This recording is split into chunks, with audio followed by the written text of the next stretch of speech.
Halo, kali ini kita ada di video Develop in Swift Tutorials di chapter Buttons and State. Kita ada di subchapter namanya Update the UI with State. Oke, kita di sini akan belajar tentang bagaimana menggunakan state properties yang ada di Swift untuk memperbaharui nilai dari interface aplikasi kita melalui aplikasi sederhana namanya Roll Virtual Dice.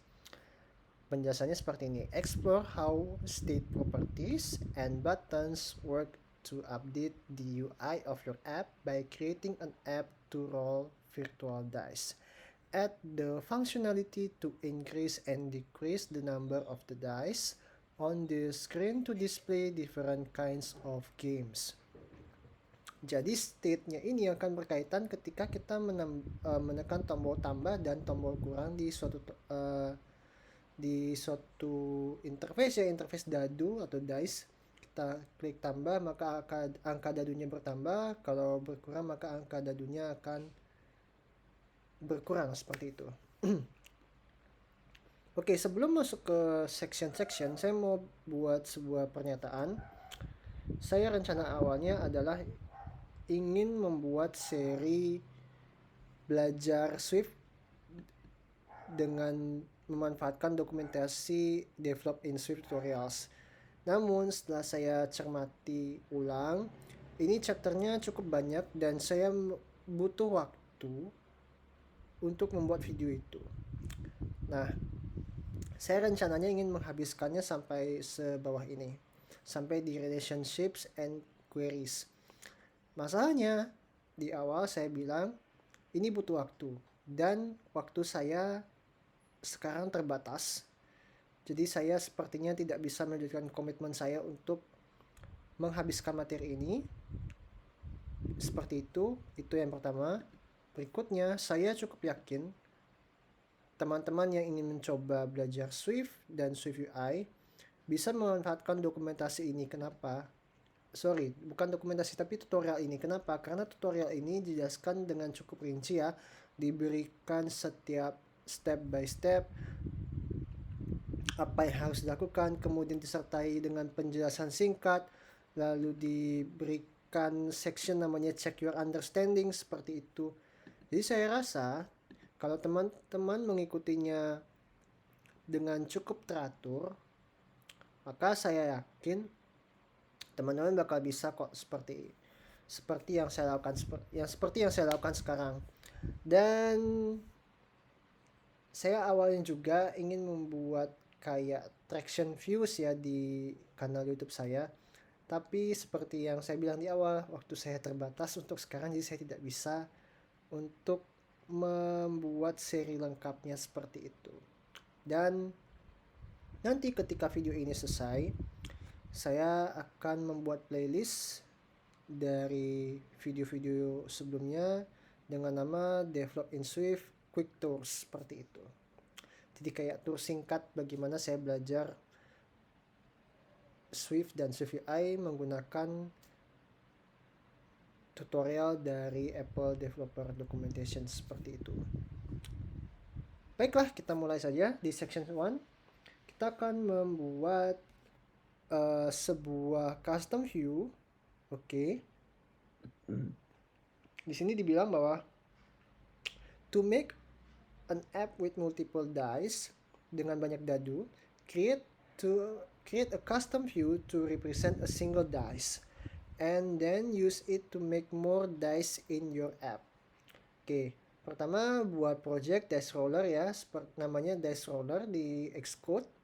Pilih targetnya iOS app project. Saya yakin teman-teman sudah tahu cara membuat projectnya seperti itu di step 1. Step 2, kita akan membuat Swift UI view namanya dice view. Oke, kita akan masuk ke Xcode sebentar. Ya. Kita tekan Command N, lalu pilih user interface Swift UI view.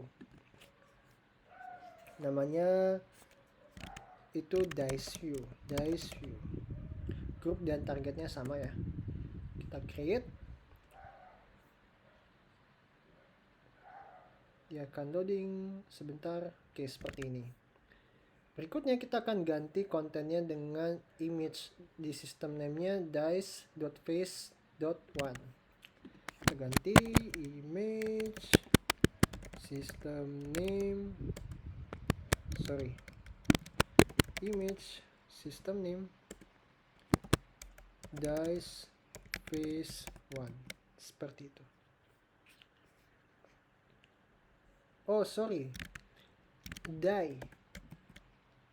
Die face.1.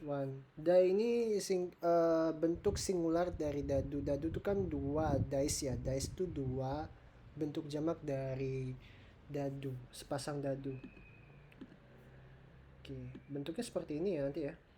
Lalu kita akan memanfaatkan angka 1 ini sebagai nilai untuk berubah nilai dari setiap dadu. Di sini dibilang SF symbol has images for all 6 sides of dice. Change the number at the end of the image name to see each one. Kita misalnya ubah jadi 2 gitu. Dia jadi 2 seperti itu. Kemudian kita ubah jadi 5. Dia jadi 5 titik dadu. Kemudian 6 titik dadu. Kalau kita ubah jadi 9, kosong. Oke, kita ubah jadi 6. Kita kembalikan ke 1. Step 4, kita akan membuat representasi. Add a property to have a view to represent the number of pips on the dice. Oke. Namanya var number of pips dengan tipe data integer nilainya 1. Kita deklarasikan sini var number of pips integer 1. Okay, you use the assignment operator to give the property a default value of 1. Oke, seperti ini. Kemudian di sini ada penjelasan singkat ya. Kalau pakai keyword var itu artinya kita memberikan nilai ke sebuah variabel, sama seperti let. Nah, bedanya karena view-nya ini bentuknya dinamik, khususnya di dadunya ini, maka kita pakai keyword var. Oke. Jadi lihat aja deklarasinya var number of pips, kemudian ini adalah number variabelnya, kemudian tipe datanya adalah integer, kemudian nilai defaultnya adalah 1, nilai bawaannya adalah 1. Kemudian step 6 ya. Oke, kita akan memanfaatkan number of pips dan kita akan passing ke dalam parameter system name. Jadi yang sebelumnya angka 1 yang konstan ini kita bisa ubah jadi memanfaatkan variabel dari number of pips. Saya kita ganti jadi 3, maka kontrolnya akan ada di sini seperti itu. Saya akan kembalikan ke angka 1. Oke, dia masih reload ya. Kita akan pakai modifier ya agar gambarnya lebih besar, dadunya lebih besar. Kita akan menggunakan properti namanya resizable. Resizable itu akan memberitahu image untuk stretch to fill any available space. Oke. Kita akan pakai resizable. Oke, ini dadunya besar nih, bakal membesar. Kenapa? Karena dia akan mengikuti screen content ya, karena resizable. Itu ada fungsi dari resizable. Nah, untuk mengaturnya kita akan pakai modifier namanya frame. Frame ini dengan lebar 100 dan tingginya 100. Jadi seperti ini. Oke, kemudian di sini bilang you typically match the size of SF symbols to their surrounding content using .font modifier. Ya, seperti di chapter sebelumnya kita pakai namanya font modifier. Oke. Nah, karena di kasus ini kita menggunakan image yang fungsinya emang murni konten grafik ya, graphical seperti ini, maka bisa aja kita pakai resizable dan frame seperti itu. Oke. Kalau teman-teman masih ingat, ini kalau saya abaikan, saya pakai font dengan sistem sebentar. Font size, sebentar, saya lupa. Coba kita pakai large title. Saya sudah sistem size.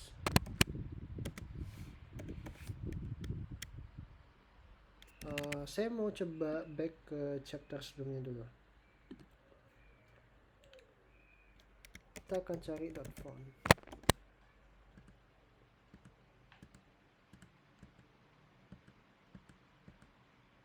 Oh, matchnya sampai 5 aja ya. Bentar. Seingat saya,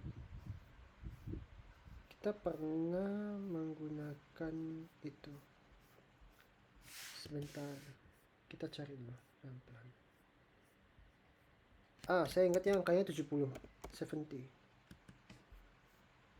Ini dia, font system size. Oke, dot system size-nya 70. Besar seperti ini, kita bisa manfaatkan seperti ini, atau ikuti tutorialnya menggunakan resizable. Oke, jadi seperti itu. Kita akan kembali lagi ke update UI state. Kita ada di step ke-7. Oke, sudah selesai. Kita akan ke section 2. Section 2, add a button to roll the dice. Use a button to change the image of the dice. A button uses a closure to run code when person taps in. Ketika seseorang menekan tombol itu, akan ada suatu aksi yang terjadi di dalam closure. Closure itu seperti fungsi yang tidak bernama. Kira-kira seperti itu. Oke, kita akan bungkus ya di sini dengan vertical stack, v-stack. Kemudian kita akan membuat sebuah button, namanya itu roll. Oke. Dan kita pilih opsi yang ini, button title key action. Button title key action.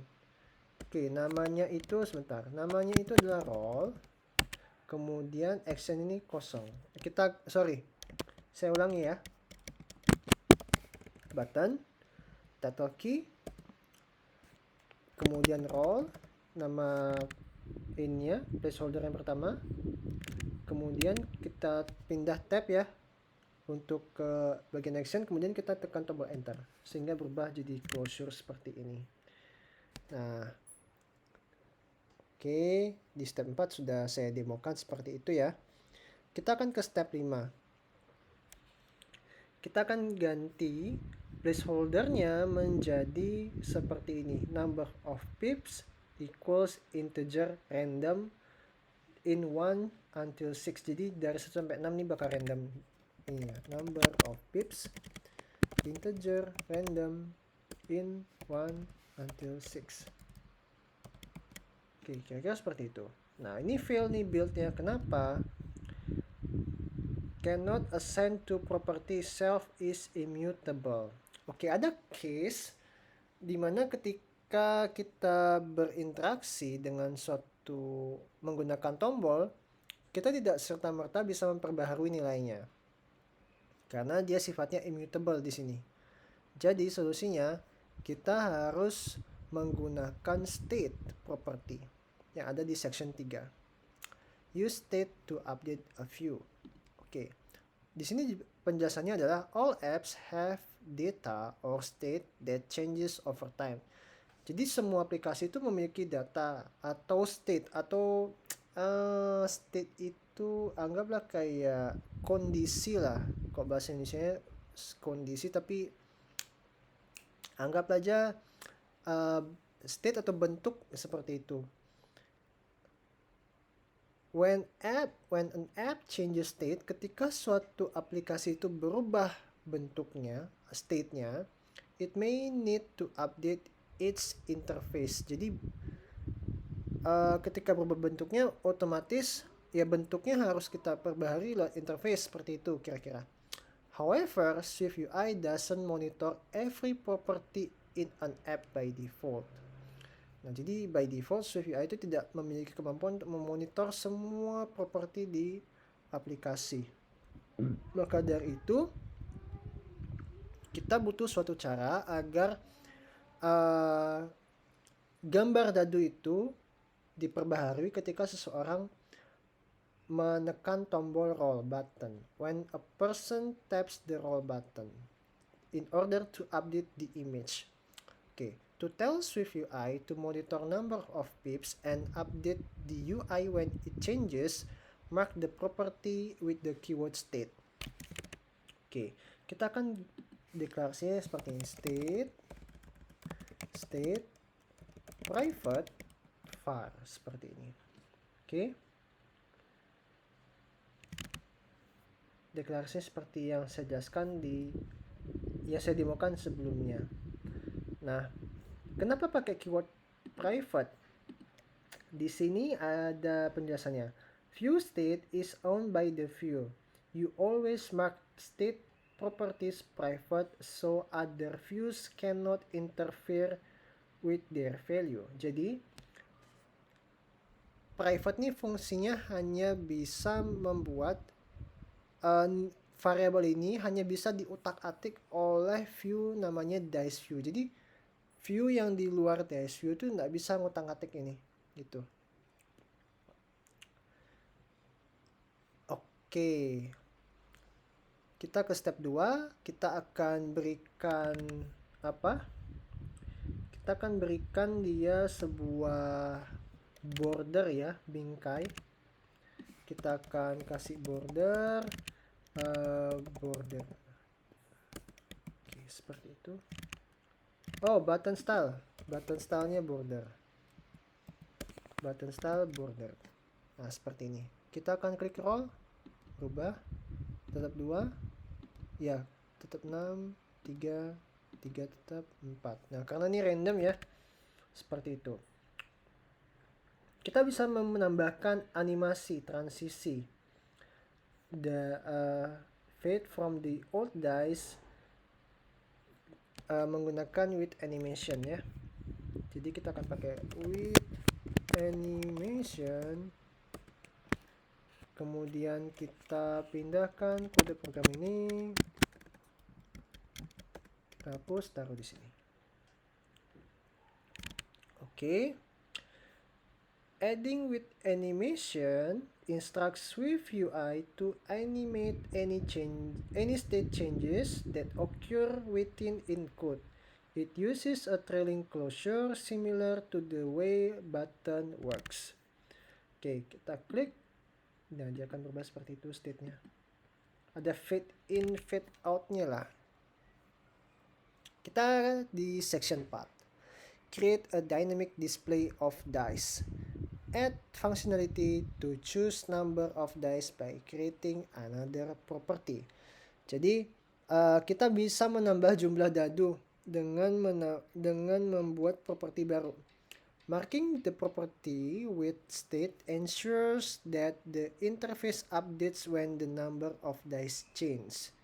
Oke. Nah, pertama kita akan ngasih kita akan kasih judul teks bernama dice roller di content view.swift. Di sini kita akan ganti vertical stack-nya. Isi dari vertical stack-nya menjadi teks.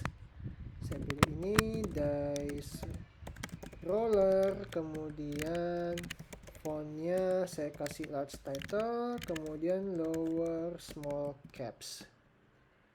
Nah, lower small caps seperti itu. Di sini ada eksperimen, kok teman-teman mau coba kasih misalnya cetak tebal, saya kasih bold misalnya seperti itu.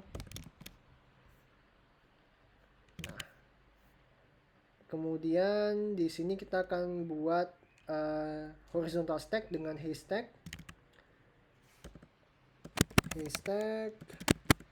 Kita panggil dice view di sini.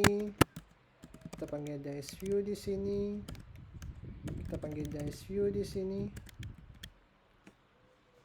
Kalau kita roll, hanya satu saja yang berpengaruh. Karena kalau teman-teman ingat, ini ada state di sini. State-nya ini hanya mempengaruhi satu instance view dice view. Jadi tidak keseluruhan dia bakal mengupdate ini. Itulah salah satu kunci dari state ya. Oke. Nah, kalau teman-teman lihat ini kan kita melakukan secara manual. Kita bisa menggunakan for each. Jadi di Save UI kita bisa pakai for each keyword. Kemudian dari 1 sampai 3, lalu kita kasih ID kayak semacam unique gitu. Karena saya nggak pakai ini, saya kasih underscore aja. Kemudian saya tinggal panggil dice view, lalu saya akan matikan ini. Seperti itu. Nah, penjelasan singkatnya seperti ini. To be able to display any number of dice, use a for each view. Repeat dice view 3 times by using range from 1 to 3. Type the code manually. Okay, for each has completion options for many different uses. Nah, jadi for each view ini dynamic. Kita bisa menyisipkan berapa jumlahnya, mau dari range 1 sampai 3 atau mau random gitu misalnya. Enggak, ini range-nya 1 sampai 3, intinya seperti itu. Untuk case ini ya, kasus ini kita butuhin 3 dadu aja. Nah, ini ada ID. ID ini kayak semacam penanda unik gitu. Penanda unik bahwa setiap perulangan ini ada kayak key atau hal yang sifatnya unik. Kemudian ini ada underscore. Biasanya nanti kalau teman-teman bakal menghadapi di chapter sebelumnya, ini underscore-nya ini adalah semacam variabel yang tidak dipakai. Kalau dipakai biasanya akan ada deklarasi nama variabel, dan itu bebas teman-teman mau deklarasikannya apa. Nah, ini 1 sampai 3. Oke.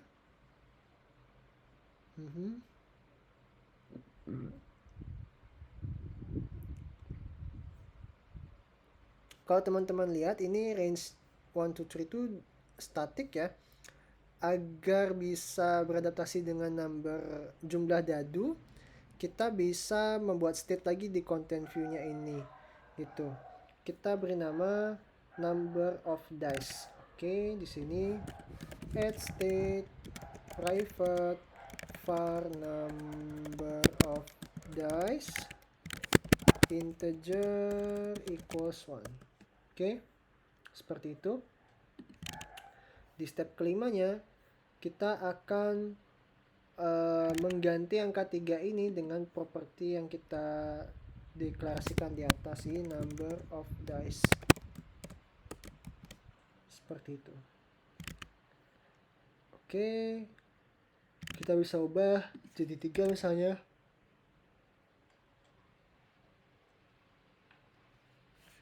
Kita kembalikan ke angka 1. Oke. Sekarang di bawah for each yang ini, di bawah hashtagnya ini, kita buat hashtag lagi. Hashtagnya ada 2 button, yaitu remove dice dan add dice. Oke, di bawah sini kita bikin hashtag lagi, kita bikin button, kita ambil yang ini, namanya remove dice. Actionnya kita ganti dari number of dice equals min equals 1. Ini sebenarnya artinya itu sama dengan number of dice sama dengan number of dice minus 1. Seperti itu. Oke, kemudian ada button add dice ya, add dice number of dice plus equals 1. Seperti itu. Oke, kita akan tes nih. Add dice, remove. Kalau ini remove, bakal error. Previewnya crash. Seperti itu. Kita oke aja, kita akan refresh, tidak ada masalah. Nah, kita ingin membuat sebuah kondisi bahwa kita ingin mencegah agar ketika dadunya tinggal satu, kita harus matikan tombolnya ini. Kita harus matikan tombol remove dice-nya. Caranya gimana? Kita tinggal tambahkan properti namanya disable. Nah, disable ini mengembalikan nilai boolean. Nah, bagaimana memenuhi kondisinya ini? Kondisinya adalah ketika number of dice-nya sama dengan 1. Maka dia akan ke disable tombolnya.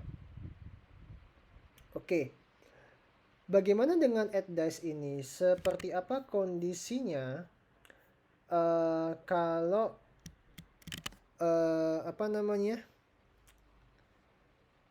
kita ingin berapa sih dadunya maksimal untuk ditampilkan di layar ini? Idealnya kan 3 ya, kalau sampai 5 kan pasti bakal pipih gitu jadinya. Nah, kita bisa disable ketika jumlah dadunya sama dengan 3.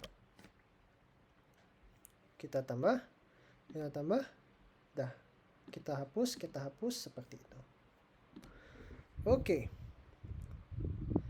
Di sini di section 5, adapt the interface for more dice. Jadi dari 3 dadu di layar kita mau tambah ini sebanyak mungkin gitu ceritanya. Use the flexible widths and heights to allow the dice images to dynamically resize based on the number of dice on the screen.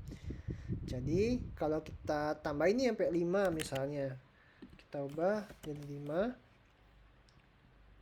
Oke, tambahin 2, 3, udah 4 ya, 5. Nah, seperti itu. Ini bakal bentuknya seperti ini nih. Nah, sekarang caranya adalah kita akan memperbaharui tampilan dice view-nya. Kita akan pin dulu content view-nya yang dijelaskan di step 2. Kemudian kita ke dice view. Kita di step 3 dengan menambahkan properti aspect ratio. Jadi dengan nilai 1 one on one, jadi sesuai dengan lebar dan tingginya. Kemudian ada content mode, parameter content mode di aspect ratio ini .fit, yang mana kita taruh di view bernama image ya. Nah, .fit content ini artinya bahwa image-nya itu tidak harus sama seperti saya akan baca dalam bahasa Inggris. The image doesn't have the same aspect ratio as the available space. Jadi dia tidak akan mengikuti available, maksudnya intinya dia tidak akan bentrok ya, tidak akan bentrok. Jadi walaupun kita tambahin dadunya sampai 5, si dice-nya itu bakal mengecil dan mengikuti aspect ratio. Jadi content fit itu akan mengikuti fitnya layarnya di sini gitu. Oke, di dice view-nya kita tambahkan aspect ratio .fit. Oke. Di sini 1.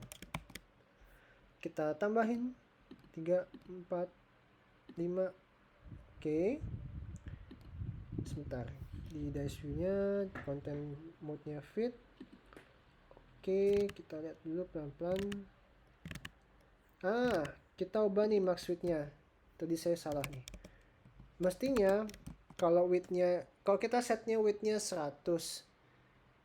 Walaupun kita set aspek rasionya 1 dan content fit, ya si max width-nya ini, si width-nya ya bakal berubah. Jadi kita akan set nilai maksimum width-nya dan nilai maksimum height-nya. Maksimum height. Jadinya ketika kita add 3, 5, nah seperti itu. Hapus. Oke, seperti itu ya. Kita berikutnya di section 6 nih. Kita akan menggunakan images di button label. Jadi dari tombol yang remove dice ini, ada label remove dice ini, kita bisa ganti dengan sebuah icon gitu. Di section 6 ya. Section 6. Use the image in button labels. Oke, di content view-nya kita akan tambahkan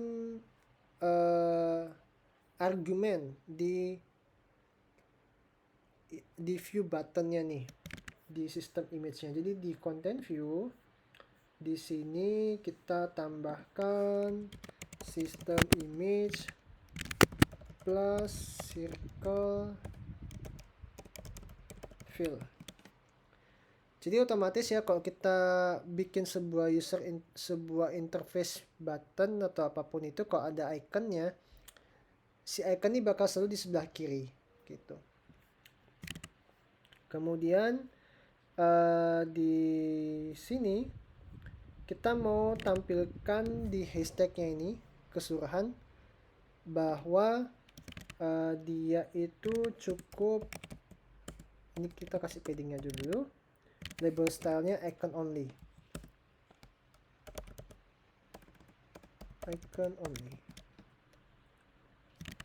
seperti itu. Nah, walaupun tampilannya itu icon aja, tapi ketika usernya itu misalnya nih tidak bisa melihat ya, atau penglihatan terganggu, dia bakal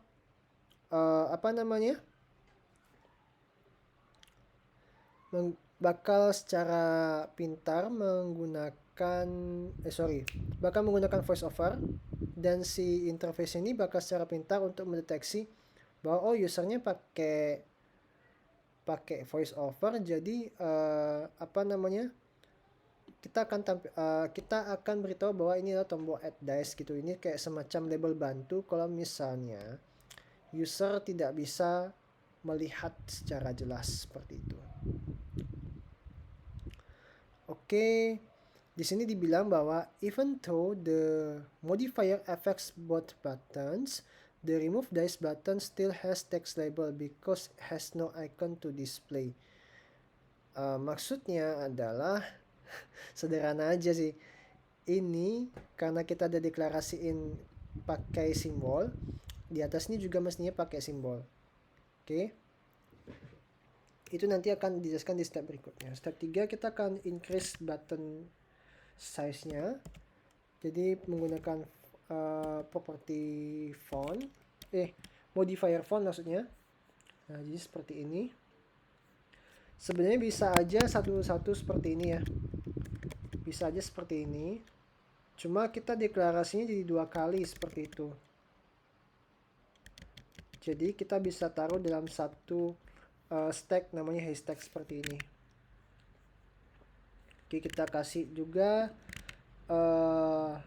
icon atau simbol di sini, system image minus circle fill, seperti itu.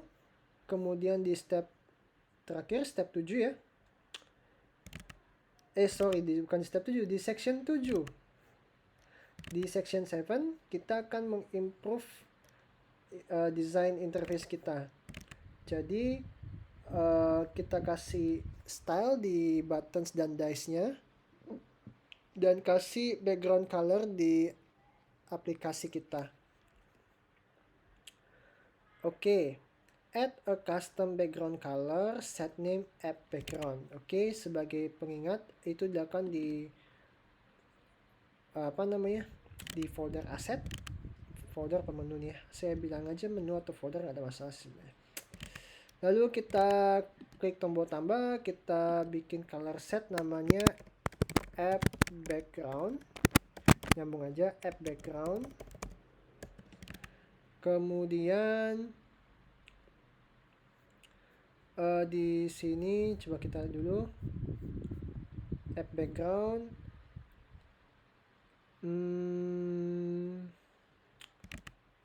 Saya lebih senang nyambung sih.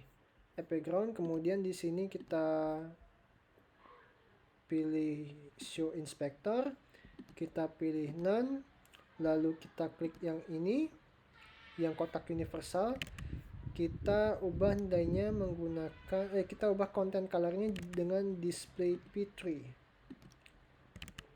Oke, dengan nilainya seperti ini, 0,208 ya, 0,208 lalu 0,478, lalu 0,673. Seperti itu. Oke, di step 2 di content view kita akan memberikan background colornya di sebelum padding ya jadinya ya. Kita akan hidden ini. Setelah VStack-nya ini, di setelah VStack kita kasih backgroundnya app background. Nah, cuma kan dia hanya memenuhi ini aja nih, memenuhi vertical stack-nya ini aja.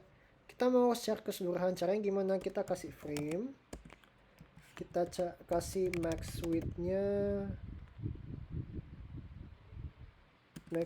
infinity. Min width-nya infinity ya. Min width-nya infinity. Kemudian, sepertinya saya salah persepsi. Biar mau melebar ya. Biar dia mau melebar. Sebentar. Saya ingat pakai frame sih. Max width, max height-nya. Oke. Dan itu kita deklarasiinnya sebelum background. Jadi sini max width, frame-nya dulu. Max width infinity, min height-nya infinity. Ingat ya, kalau kita tukar posisinya bakal berbeda nanti. Max height-nya infinity. Oke, seperti itu. Kita akan ubah font style-nya, warna hurufnya menggunakan foreground style thin. Seperti ini. Jangan thin, tapi white. Nah,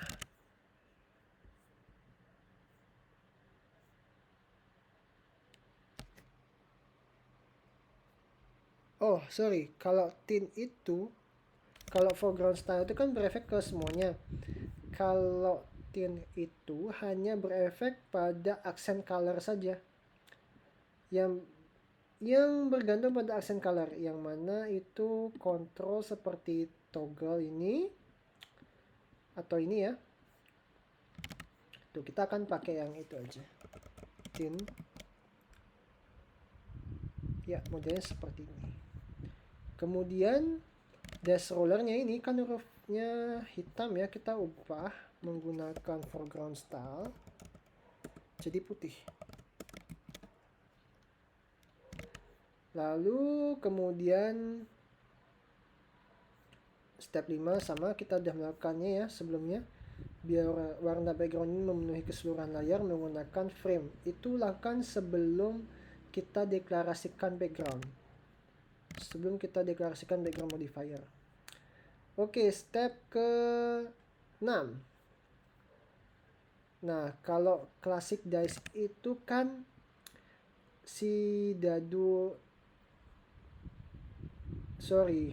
background di dadu ini kan pasti ada kayak semacam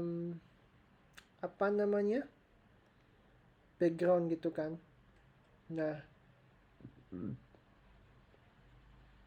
kita mau kasih nih warnanya seperti itu. Jadi kita kasih nya menggunakan dot fill. Oke, saya akan ubah di mana itu ada di content view. Oke, dot fill. Seperti ini. Foregroundnya kita set ke white. Foregroundnya itu white. Nah, seperti itu. Lalu saya penasaran, bisa nggak saya set backgroundnya itu color red? Enggak. Tunggu. Saya maunya seperti ini. Bisa nggak? Saya maunya Saya maunya itu ini warna merah dan dadunya itu putih kayak yang biasa kita pernah lihat sebelumnya. Sebentar, kita roll. Nah, maunya kayak gini nih. Sekarang caranya bagaimana kita mengubahnya seperti itu. Oke, biarkan aja teman-teman coba sendiri ya. Oke, karena itu bakal makan waktu. Ini foreground stylenya bisa black and white. To make pips black, use two foreground, one primary, one secondary. Di sini dijelasin. Use foreground style modifier to set primary color to black and secondary to white. Oke, kita lihat dulu di dash view-nya ini. Kita lihat di dash view-nya. Kita pakai black di sini.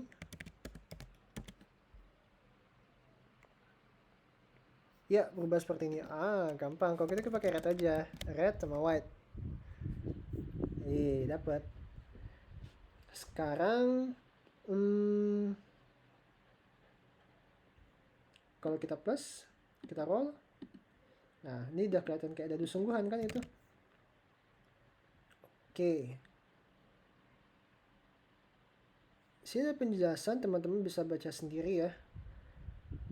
Oke, setidaknya kita menemukan kuncinya nih. Kita bisa ubah nih foreground stylenya dengan dua parameter, dua foreground. Ada primary sama secondary. Jadi hitam ini adalah primary-nya, secondary-nya itu adalah si white-nya. Oke, kira-kira seperti itu. Dan selesai menggunakan state dan button di chapter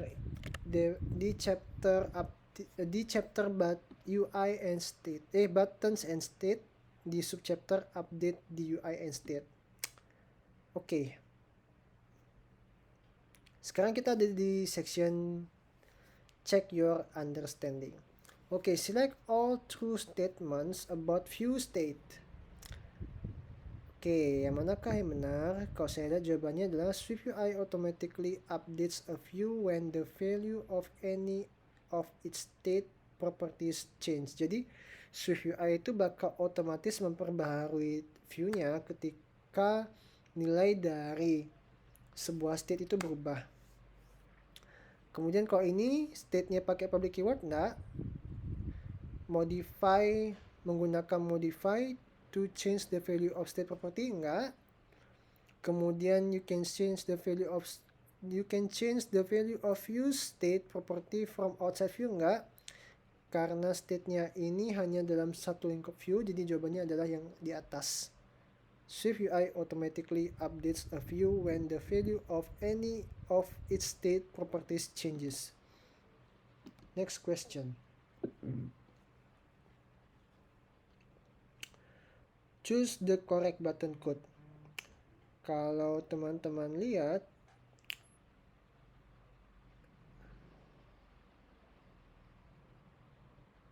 yang paling mendekati, ini sebenarnya nih 1 sama 2 nih sama deh, increment counter. Enggak. Bedanya nih. Jangan terkecoh, ini parentesisnya kurung buka kurung tutup, sedangkan yang ini kurung kawal buka kurung kawal tutup. Ini enggak. Kemudian ini juga enggak. Jawabannya adalah yang ini. Jawabannya adalah yang memakai kurung kawal. A closure contains code in braces. Nah, inilah closure-nya. Next question. How to disable button? Menggunakan menggunakan modifier disable yang ada parameternya true. You pass through to disable modifier to disable a button. Ya, seperti itu. Next, selesai. Oke, terakhir kita akan lihat di wrap up ya. Kita ada reflect concept. Kalau teman-teman lihat, sebenarnya kita juga bisa pakai action di sini, atau cara yang ini biasanya sering dipakai. Kemudian kalau kita lihat topics and skill yang sudah di cover, membuat dan mengkustomisasi buttons, kemudian executing code with closures, trailing closure syntax, updating a view with a state properties, kemudian creating dynamic number of views with for each ya, yang sudah kita lakukan sebelumnya. Oke, ini teman-teman sudah bisa coba lagi kalau mau di extend app-nya seperti itu. Kemudian ada tantangan challenge lagi kalau mau coba. Lalu kalau mau belajar lebih lanjut bisa ada dokumentasi seperti ini. Kalau nextnya ada ada sebuah pernyataan seperti itu. Oke, kira-kira seperti itu. Di nextnya teman-teman bisa belajar mandiri, belajar mencoba create dynamic content ya, menggunakan text field, list, kemudian bindings to create a dynamic content. Baiklah, ini adalah video terakhir dari Develop in Swift Tutorials Quick Tour, yaitu Buttons and State. Saya mengucapkan terima kasih teman-teman sudah menonton seri video yang saya upload sebelumnya, dan saya minta maaf. Saya yakin apa yang saya jelaskan kadang berputar-putar, kadang berulang-ulang. Tujuannya itu agar saya dan teman-teman paham, dan mungkin ada penjelasan yang tidak dimengerti atau mungkin menyesatkan. Saya juga minta maaf karena kita sama-sama proses belajar, jadi pasti ada yang salah, dan salah itu wajar, nggak ada masalah karena namanya belajar. Baiklah, terima kasih sudah menonton. Selamat malam, sampai jumpa.